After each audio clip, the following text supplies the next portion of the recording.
My name's Angelo. Welcome to We Want Picks. I'm going to break down the entire UFC Vegas 67 fight card, giving you my picks and my DraftKings plays. We're going to talk about who wins, who we don't think wins, who should be in your lineup, where the value is, and all of that incredible stuff for you so you can make some money building some DraftKings lineups. But before I jump in, become a premium member. A lot of you know our premium membership for the bets and all that other content, but we have an entire suite of content, information, and tools to help you build winning DraftKings lineups. Not only do we have the optimizer, which will build lineups for you, but we also rank fighters by points, rank fighters by ownership projections, and have all sorts of other content to help you build a winning lineup. Literally a tool that does it, but also a whole bunch of other stuff. And look how quickly this is updated. The Priscilla Caceres-Sijara Eubanks fight was canceled less than an hour ago, and it's already blacked out here. It already says out. This will be populated later today with the projected points that the fighters will score, their projected ownership, and other information. And a couple clicks later, you could have yourself one lineup. You could have yourself two lineups. So head on over to WeWantPicks.com. At the top, click Become a Member. It is only $10 a month. And we've added cheat sheets. So this is not for this event because you have to be a premium member to see this event. But we've added cheat sheets right there in front of you. You can save it to your phone, interact with it, use this information to help you make meaningful decisions while building your lineup. So these cheat sheets, an updated one for Vegas 67, will be available to premium members later today. And today is Friday. That's enough of the sales pitch. Let's jump in. So weigh-ins are over. We've had a couple of things happen. Obviously, we know the main event changed and all that crap, and there's been a couple fight changes the last few days, but at the weigh-ins, everything was pretty much totally normal, except we lost the Sijara Eubanks Priscilla Caceres fight. Sijara Eubanks was my fade of the week. She should not have been in your lineup. We were building it that way. On the website, we do our fade, our dog, our core play, all that crap. She was the fade. But let's go ahead. We'll break this down, and we'll try to do it in logical order. And as you guys know, I like to start at the bottom and work my way to the top. So let's go ahead, scroll our way down. This fight's canceled. That's annoying. Then we have Charles Johnson taking on Jimmy Flick. Charles Johnson just got his first UFC win. Got taken down by Zhalgas Zhumagulov. Actually landed fewer strikes. He was backing up quite a bit, but once he hit a rhythm, he really started to go, really started to show why he was such a touted prospect. He did score 83 points in a fight that a lot of people think he lost, which is very impressive. $9,000, I do think he should be in your lineup because Jimmy Flick is coming back after 2 years away. He retired after this fight, not out with an injury, retired. So I have to imagine he hasn't been training, or at least wasn't, for a portion of time and just sort of moved on with his life. He's back 2 years later. I don't know why. I don't know what prompted him to come back, but he's back. 2 years is a long way out, and he's fighting somebody with the takedown defense of Charles, the hands of Charles, and more importantly, the submission defense of Charles. Jimmy Flick has wild submissions. This one over Cody Durden was very impressive. A kick was caught, and then there was a flying triangle. It was awesome. I don't see stuff like that happening to Charles Johnson. So Charles Johnson should be in your lineup. Then we have Dan Argueta at $8,600. He has a short notice fight against a UFC newcomer, Nick Aguirre. And $8,600, he should definitely be in your lineup. Because as you guys know, DraftKings pricing doesn't change. DraftKings pricing, you could be fighting a turtle, and then that's gone, and then you're fighting Cyril Gane, and the line's going to be exactly the same. It doesn't matter. So we got Dan Argueta. He was already a favorite, but not a tremendous one. 8,600, sort of middle of the road, and he is going to smoke this kid. Dan Argueta has relentless takedowns, has some power in his hands, and he'll pound away on top. He's fighting Nick Aguirre. Nick Aguirre, first of all, is a 35-pounder, not a 45-pounder. He's small. He's lanky. If you look at his Tapology, undefeated, but 6 fights, all stoppages. But look at his opponents. Their combined record, I have it in front of me, their combined record is 11-29.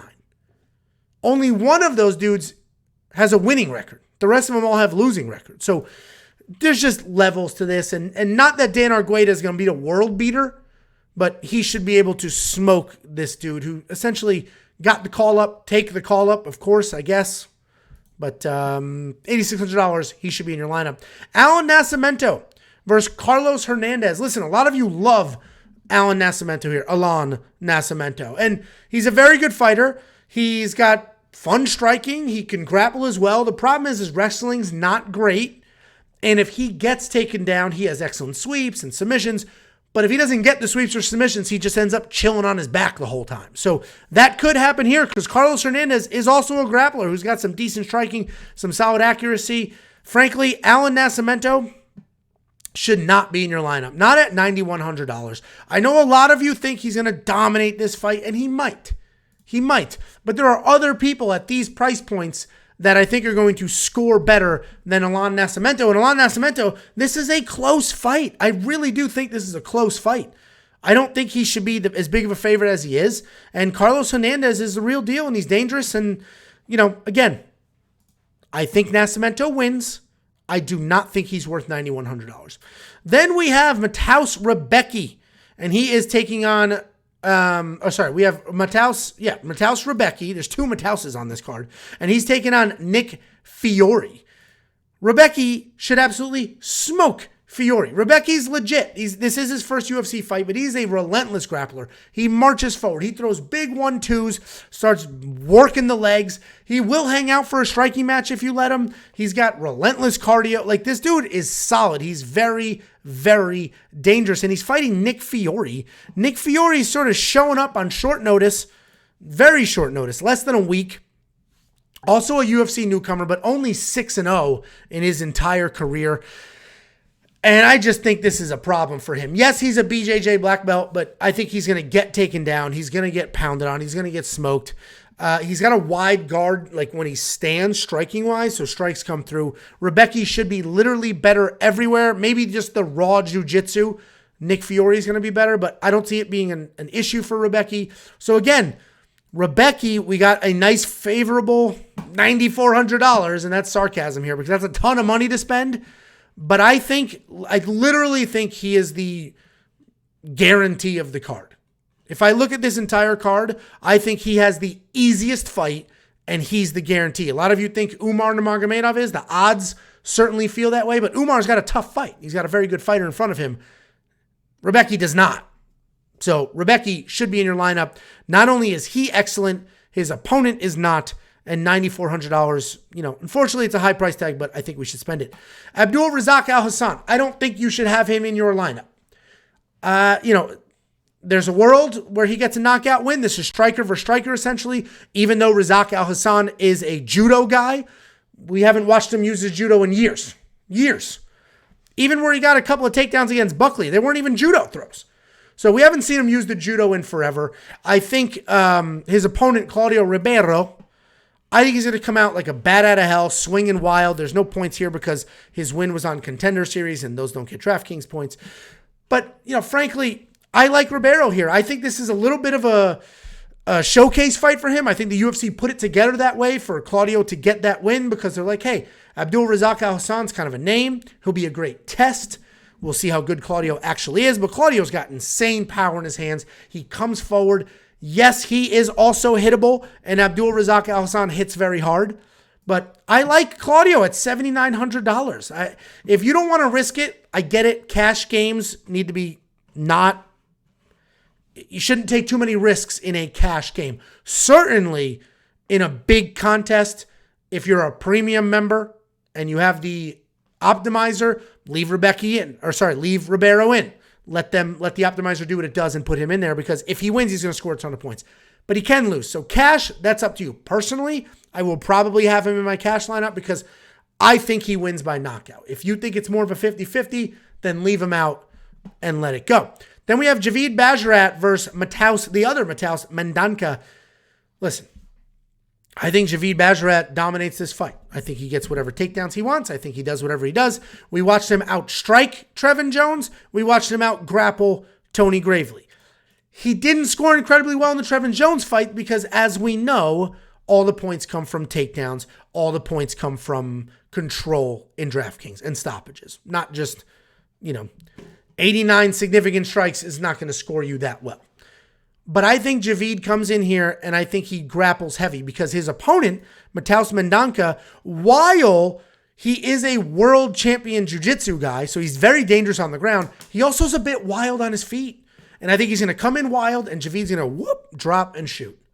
Try to contain that wild, get on top, elbows in, pound away. I think we're going to get control time. It's probably going to be a boring fight, frankly. But I think Javid is probably safe for your lineup. The problem is we're going to spend $9,400 on Rebecki, who's a guarantee. I think Javid is, in my opinion, the next closest thing to a guarantee. I'm probably going to spend the $9,200, but I fully recognize Mendonca is very good. And again, you have to look at the opponents here as well. Javid has a tougher fight than Rebecki does. Probably going to still spend the money on Javid, but I understand if you don't want to. Then we have the most controversial fight of the card. Umar Nurmagomedov taking on Hani Barcelos. Umar Nurmagomedov has been a machine, right? He is coming off a decision win. He had 3 takedowns. Only 3. And I get it. He had 5 takedowns against Morozov, and there was a submission. He had 1 takedown against Kelleher, and that was a submission. I think Umar wins this fight because I think he will be relentless with the wrestling, but I do not think this is the cakewalk that other people do. A lot of you think he's going to blow through Hani Barcelos. And I get it. He's got this last name. He is a very good wrestler and a good striker. I don't want to take the striking away from him. He's a good striker as well. But Hani Barcelos is a 5-time national champion wrestler. He's not a nobody. He's not just a BJJ guy with hands. He's a wrestler, a very good wrestler who has accomplished things at a very high level. And I say that because this Timur Valiev fight, for example, first of all, a lot of people think that was a bad decision. He had 2 knockdowns, defended 6 takedowns from Timur Valiev, who's a very good wrestler as well. But I do think this is a tougher fight. I think Umar is going to win this fight, but I do not think Umar's worth the $9,300 because I do not think Umar is going to blow through Hani Barcelos the way that people think he does. I think it's going to be 15 minutes, probably a little bit boring. He's going to be grabbing legs, diving at legs. Hani's going to defend most of them, maybe not all of them, but most of the takedowns. Then it'll be like a weird kickboxing match. This could be a very bad read, and this read is more Hani is very good and less Umar is not good. I do not think Umar is overrated. I think he's fantastic. I just think Hani Barcelos is much, much better than the line and people and everybody are giving him credit for. I think he's going to defend some takedowns, and Umar is going to have a tougher fight than he and everybody else thinks he's going to have. Therefore, I'm not going to spend the money on him. Again, if we look at level of opponent, Umar has the toughest opponent between these 9,000 fighters. Hani Barcelos is a tougher opponent than Mendonca is, and a tougher opponent than Nick Fiore is. Therefore, I would spend the money on the other 2 instead of Umar Nurmagomedov. That was a long way to say I personally am not going to use Umar, but maybe I'm going to look stupid. Umar's going to look like that minus 1,000 that he is. Then we have Ketlen Vieira taking on Raquel Pennington. I'm going to fade this fight. I think it's a very, very close fight, an incredibly close fight. I do think Ketlen wins because she's bigger. She's got better takedowns. I think she's got the better clinch work.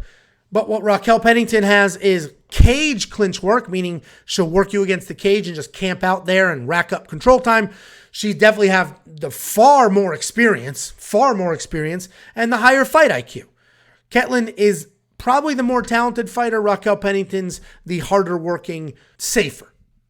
Raquel Pennington's the safer fighter. I'm going to fade them both for that reason. It's very close, and I don't think it's going to be high scoring. I mean, Ketlen Vieira only scored 79 in a 5-round fight. And if we go to Raquel Pennington, it's going to be a similar story. Yes, she scored 83 against Aspen Ladd, but there was 2 and almost 3 minutes of control time and a ton of strikes. I don't see that here. I think it's a lot of close distance, jockeying for who is actually controlling that clinch, and then some distance striking. I don't necessarily think this is going to be a war. I don't think there's going to be a lot of control time. I'm going to fade both of them in that fight. Then we have Punahil Soriano and Roman Kopylov. Punahil Soriano, D3 All-American wrestler, but he doesn't use it. He's got 1 takedown in the UFC. A D3 All-American wrestler has 1 takedown. And you know how many times he's been taken down? Let me pull up my stats. He has been taken down 13 times. D3 All-American wrestler. Anyway, he has power in his hands, and he's a good striker. He's super, super tough. But he's fighting Roman Kopylov. Roman Kopylov was a professional kickboxer, a very good kickboxer. He's dangerous. He's got power in his hands. He can be taken down. He has nothing to offer off his back if he is taken down. So I think Punahille's probably the pick, right? Because he's got the wrestling in his back pocket. He doesn't use it, though. So I don't trust Punahille enough to put him in my lineup. And I think Roman Kopylov is a very good underdog at $7,700. We watched Brendan Allen outstrike Punahille Soriano. Roman Kopylov certainly can as well. So I certainly can outstrike Punahille as well. So Roman Kopylov, probably one of the better dogs on this card, especially because we lost Priscilla Kuchera. That's annoying.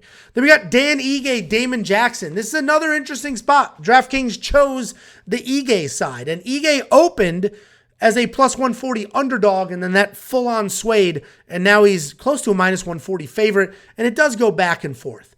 DraftKings took a stance and said Ige should win this fight. Listen, he's 1-4 in his last 5. He lost a grappling match to Evloev, lost to the incredibly powerful puncher Josh Emmett, and got a takedown on Josh, and Josh is a very good wrestler. He lost to Korean Zombie. He beat Gavin Tucker with that incredible bang, one punch, boom, done. He lost to Calvin Kattar. He beat Barboza. He beat Mirsad Bektik. These are good people that he's beating. But have his best days passed him up? I don't know. Dan Ige is a good striker, can wrestle, can grapple as well, very well-rounded. And he's fighting Damon Jackson, who's a bit unproven. Yes, he's 4-1 in his last 5, but he beat Charles Rosa, okay. Kamuela Kirk, okay. Dan Argueta, that was short notice and it was a decision, okay. He did just smoke Pat Sabatini, but if you learned anything about that Pat Sabatini gym is they have no hands whatsoever. Listen, I think Damon Jackson's the pick. I do like the underdog money here. And the only reason I think he's the pick, I don't think he's going to be the better striker. He's certainly going to be the better grappler, but Damon Jackson's a very good wrestler. He has actual wrestling credentials. I think he's going to Evloev Dan Ige. I think he's just going to nonstop look to wrestle. Just diving at legs, coming forward, going to legs, working a takedown. But he is going to have to work very hard because Dan Ige is not a guy that you can put out there very quickly. Therefore, I do like him. $7,800. I think you're going to get some control time. Because Dan Ige is not a guy you put away, I think we'll end up with some control time. I think we'll end up with some solid pacing. Damon Jackson's the type of guy who works hard, comes forward. Dan Ige is a tried and true vet. Damon Jackson will be the lowest level of opponent that Dan Ige has fought in years. And I don't mean that as an insult to Damon Jackson because Damon Jackson has beaten the last 4 out of his 5 opponents. He's working his way up. So until he beats Dan Ige, right, that'll be the first ranked fighter that he's fought. So anyway, I like Damon Jackson, especially at the plus money. Then we have the main event, Nasruddin Imavov taking on, short notice, Sean Strickland. I like Nasruddin Imavov to win this fight. $8,700, probably a little rich for my blood here because, again, if you remember, they don't change pricing.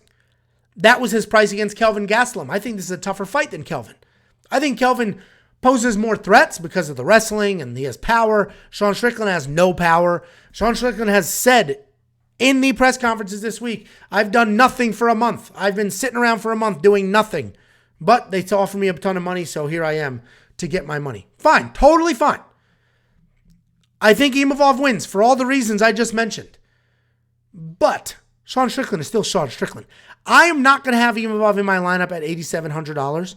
I fully understand. Listen, he scored 71 in a win over Buckley where he took the 3rd round off.